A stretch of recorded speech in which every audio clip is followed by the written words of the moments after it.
പശ്ചിമേഷ്യയിലെ യുദ്ധം ആഗോളതലത്തിൽ തന്നെ വിപണികളെ ഗണ്യമായി ബാധിച്ചിരിക്കുകയാണ്. സ്റ്റോക്ക് മാർക്കറ്റുകളിലും ബോണ്ട് മാർക്കറ്റുകളിലും വലിയ വീഴ്ചയുണ്ടായി. ക്രൂഡ് ഓയിൽ വില കുതിച്ചുയർന്നു. സ്വർണ്ണവില വർദ്ധിച്ചു. വിപണിയിലെ ഭയം സൂചിപ്പിക്കുന്ന വോളറ്റിലിറ്റി ഇൻഡെക്സ് വിക്സ് ഗണ്യമായി ഉയർന്നിട്ടുണ്ട്. ഭയത്തിന്റെയും അനിശ്ചിതത്വത്തിന്റെയും ഈ സാഹചര്യത്തിൽ നിക്ഷേപകർ എന്തു ചെയ്യണം? Welcome to Geojit spotlight. ഇപ്പോൾ ഇന്ത്യൻ ഓഹരി വിപണിയിലുള്ള 13 കോടി ഓഹരി നിക്ഷേപകരിലെ 75% നിക്ഷേപകരും 2020 കോവിഡ് തകർച്ചയ്ക്ക് ശേഷം വിപണിയിൽ വന്നവരാണ്. ഇവർ വിപണികളിലെ വലിയ തകർച്ചകൾ കണ്ടിട്ടില്ല. 2000-ലെയും 2008-ലെയും തകർച്ചകൾ പോലുള്ള വലിയ തകർച്ചകൾ ഇവർ അനുഭവിച്ചിട്ടില്ല. അതുകൊണ്ട് മുൻകാല വിപണി തകർച്ചകളുടെ അനുഭവങ്ങളിൽ നിന്ന് പാഠങ്ങൾ ഉൾക്കൊണ്ട് മുന്നോട്ട് പോകേണ്ടത് സുപ്രധാനമാണ്. ഒരു യുദ്ധസമയത്ത് ഭയവും പരിഭ്രാന്തിയും സ്വാഭാവികമാണ്. യുദ്ധം എപ്പോൾ അവസാനിക്കും? അവസാനിക്കുന്നതിന് മുമ്പ് യുദ്ധം എന്തെല്ലാം നാശനഷ്ടങ്ങൾ ഉണ്ടാക്കും? ഇതിനെക്കുറിച്ച് ആർക്കും ഒരു ധാരണയുമില്ല. ഈ ഭയം വിപണികളെ തളർത്തുന്നു. ഈ അനിശ്ചിതത്വം വിപണികളെ ബാധിക്കുന്നു. ഇന്ത്യയെ സംബന്ധിച്ചിടത്തോളം പ്രധാന ഭയം യുദ്ധം മൂലമുണ്ടായ ക്രൂഡ് ഓയിൽ വില കുതിപ്പും അത് സമ്പദ് വ്യവസ്ഥയിൽ ഉണ്ടാക്കാവുന്ന പ്രത്യാഘാതങ്ങളുമാണ്. കഴിഞ്ഞ ഡിസംബറിൽ 2025 ഡിസംബറിൽ ബാരലിന് $59 ആയിരുന്നു ബ്രെന്റ് ക്രൂഡ് ഓയിലിന്റെ വില. ഇപ്പോൾ അത് $80 മുകളിലാണ്. ഇന്ന് കാലത്ത് $82. ക്രൂഡ് ഓയിൽ വില ഇനിയും ഉയർന്നാൽ, വിലകൾ കൂടുതൽ കാലം ഉയർന്നു തന്നെ നിന്നാൽ അത് ഇന്ത്യൻ വ്യാപാര കമ്മി വർദ്ധിപ്പിക്കും, രൂപയുടെ മൂല്യം കുറയ്ക്കും, വിലക്കയറ്റം വർദ്ധിപ്പിക്കും. ഉയർന്ന വിലക്കയറ്റം സാമ്പത്തിക വളർച്ചയെയും കോർപ്പറേറ്റ് ഏർണിങ്സിനെയും ബാധിക്കും. ഇതാണ് നിക്ഷേപകരുടെ ഭയം. ഈ ഭയമാണ് വിപണികളിൽ പ്രതിഫലിക്കുന്നത്. യുദ്ധം പെട്ടെന്ന് അവസാനിച്ചാൽ, 2, 3, 4 ആഴ്ചകൾക്കുള്ളിൽ അവസാനിച്ചാൽ ഭയപ്പെടുന്നതൊന്നും സംഭവിക്കില്ല. എന്നാൽ യുദ്ധം കൂടുതൽ കാലം നീണ്ടു നിന്നാൽ വിലക്കയറ്റം വർദ്ധിച്ച് നേരത്തെ പറഞ്ഞ പ്രത്യാഘാതങ്ങൾ സംഭവിക്കും. അപ്പോൾ പ്രധാനമായ ചോദ്യം ഇതാണ്: യുദ്ധം എത്ര നാൾ നീണ്ടു നിൽക്കും? ഈ ചോദ്യത്തിനുള്ള ഉത്തരം ഇപ്പോൾ ആർക്കും അറിയില്ല എന്നതാണ് വസ്തുത.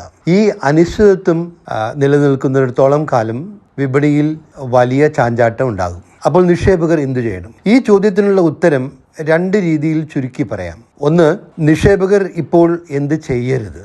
2, ഇപ്പോൾ എന്ത് ചെയ്യണം. ഏറ്റവും പ്രധാനം എന്ത് ചെയ്യരുത് എന്നതാണ്. വിപണിയിലെ അനുഭവത്തിൽ നിന്നുള്ള ഒരു പ്രധാന പാഠം, വിപണിയിലെ തകർച്ചയിൽ ഭയന്ന് നിക്ഷേപം വിറ്റുമാറുന്നത് വലിയ അബദ്ധമായിരിക്കും എന്നതാണ്. Panicking, selling and getting out of the market is A wrong strategy. പ്രത്യേകിച്ച് മ്യൂച്വൽ ഫണ്ടുകളിലെ SIPകൾ നിർത്തുന്നത് വലിയ അബദ്ധമായിരിക്കും എന്നതാണ് മുൻകാല അനുഭവം. അതുകൊണ്ട് മ്യൂച്വൽ ഫണ്ട് SIPകൾ നിർത്തരുത്, തുടരണം. പറ്റുമെങ്കിൽ SIP തുക വർദ്ധിപ്പിക്കണം. SIPന്റെ പ്രധാന ആകർഷണം റുപ്പി കോസ്റ്റ് ആവറേജിംഗ് ആണെന്ന് ഓർക്കുക. വിപണിയിൽ വലിയ തകർച്ചയുണ്ടാകുമ്പോൾ കുറഞ്ഞ വിലകൾക്ക് നല്ല ഓഹരികൾ ലഭിക്കും. കൂടുതൽ മ്യൂച്വൽ ഫണ്ട് യൂണിറ്റുകൾ ലഭിക്കും ഒരേ നിക്ഷേപത്തിന് തന്നെ. പിന്നീട് വിപണി ഉയരുമ്പോൾ ഈ കുറഞ്ഞ വിലകൾക്ക് വാങ്ങിയ നിക്ഷേപത്തിൽ നിന്ന് വലിയ നേട്ടമുണ്ടാകുന്നു. നിക്ഷേപത്തിൻ്റെ ചരിത്രം പരിശോധിച്ചാൽ, പ്രത്യേകിച്ച് മ്യൂച്വൽ ഫണ്ട് SIPകളിൽ നിന്നുള്ള റിട്ടേണിൻ്റെ ചരിത്രം പരിശോധിച്ചാൽ ഇത് പകൽ പോലെ വ്യക്തമാകും. ഒരു 3-4 വർഷത്തെ ദീർഘകാല നിക്ഷേപ കാഴ്ചപ്പാട് ഉണ്ടാകണം എന്ന് മാത്രം. ഒരു വർഷത്തിനുള്ളിൽ മാജിക് ഒന്നും പ്രതീക്ഷിക്കരുത്. So don't panic, don't sell and get out of the market. Remain invested. More importantly, continue with systematic investment plans in mutual funds. ഒരു പ്രധാന കാര്യം കൂടി പറയാം. നിക്ഷേപത്തിൻ്റെ അനുഭവ പാഠമാണിത്. ഒരു പ്രതിസന്ധി ഉണ്ടാകുമ്പോൾ വിപണികളിൽ തകർച്ചയുണ്ടാകും. എന്നാൽ 2-3 മാസങ്ങൾ കഴിയുമ്പോൾ ഈ പ്രതിസന്ധികൾ അപ്രസക്തമായി തീരും. വിപണികൾ ഉയരും. വിപണികളിലെ കഴിഞ്ഞ 3-4 പതിറ്റാണ്ട് കാലത്തെ അനുഭവം ഇതാണ്. നിക്ഷേപകർക്ക് എളുപ്പത്തിൽ കാര്യങ്ങൾ മനസ്സിലാവാൻ കഴിഞ്ഞ 5-6 വർഷങ്ങളിലെ ചരിത്രം പറയാം. 2020 കോവിഡ് മഹാമാരിയുണ്ടായി. വിപണികളിൽ വലിയ തകർച്ചയുണ്ടായി.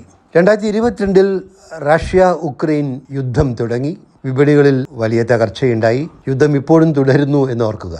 2024 ഗാസ യുദ്ധം കൊടുമ്പിരി കൊണ്ടു, വിപണികളിൽ താഴ്ചയുണ്ടായി. 2025 പ്രസിഡന്റ് ട്രംപ് അദ്ദേഹത്തിന്റെ ടാരിഫ്സ് പ്രഖ്യാപനത്തിലൂടെ വിപണികളെ ഞെട്ടിച്ചു. വിപണികളിൽ വലിയ തകർച്ചയുണ്ടായി. കഴിഞ്ഞ വർഷം 2025 പഹൽഗാം ഭീകരാക്രമണവും ഇന്ത്യ പാക് യുദ്ധവും ഉണ്ടായി, ഓപ്പറേഷൻ സിന്ദൂർ. ഇതും വിപണികളിൽ താഴ്ചയ്ക്ക് വഴിവെച്ചു. ഈ പ്രതിസന്ധികൾക്കെല്ലാം ഒടുവിൽ എന്തു സംഭവിച്ചു? കഴിഞ്ഞ 6 വർഷത്തെ അനുഭവമാണ് എന്ന് ഓർക്കുക. നമ്മുടെ എല്ലാം മനസ്സിലുള്ള കാര്യങ്ങളാണ്. After all this crisis markets rebounded and came back sharply. 2020 മാർച്ചിൽ 7511 നിഫ്റ്റി ഇപ്പോൾ 24,000 മുകളിലാണ്.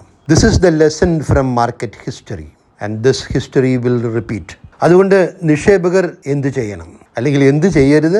അതാണ് ഏറ്റവും പ്രധാനം. ഒന്ന്, ഭയന്ന് ഓഹരികൾ വിറ്റുമാറരുത്, സിപ്പുകൾ നിർത്തരുത്, പറ്റുമെങ്കിൽ സിപ്പ് തുക വർദ്ധിപ്പിക്കുക. ഇത് നേട്ടത്തിലേക്ക് നയിക്കും എന്ന കാര്യത്തിൽ സംശയം വേണ്ട. സിപ്പിന്റെ ചരിത്രം പരിശോധിച്ചാൽ മതി. 2, remain invested in the market. Investors with longer time horizon and higher risk appetite can use this crisis as an opportunity. പ്രതിസന്ധിയെ അവസരമാക്കി മാറ്റാം. ഗുണമേന്മ കുറഞ്ഞ ഓഹരികളിൽ നിന്ന് ഗുണമേന്മ കൂടിയ ബ്ലൂ ചിപ്പ് ഓഹരികളിലേക്ക്, ഹൈ ക്വാളിറ്റി ഓഹരികളിലേക്ക് മാറാനുള്ളൊരു അവസരവും ഈ വിപണിയിലെ തകർച്ച നൽകും. ഉയർന്ന ഗുണമേന്മയുള്ള ബ്ലൂ ചിപ്പ് ഓഹരികൾ ചെറിയ തോതിൽ വാങ്ങാനുള്ള അവസരവും ഈ തകർച്ചയിൽ ലഭിക്കും. Fortune favours the Brave. Best wishes.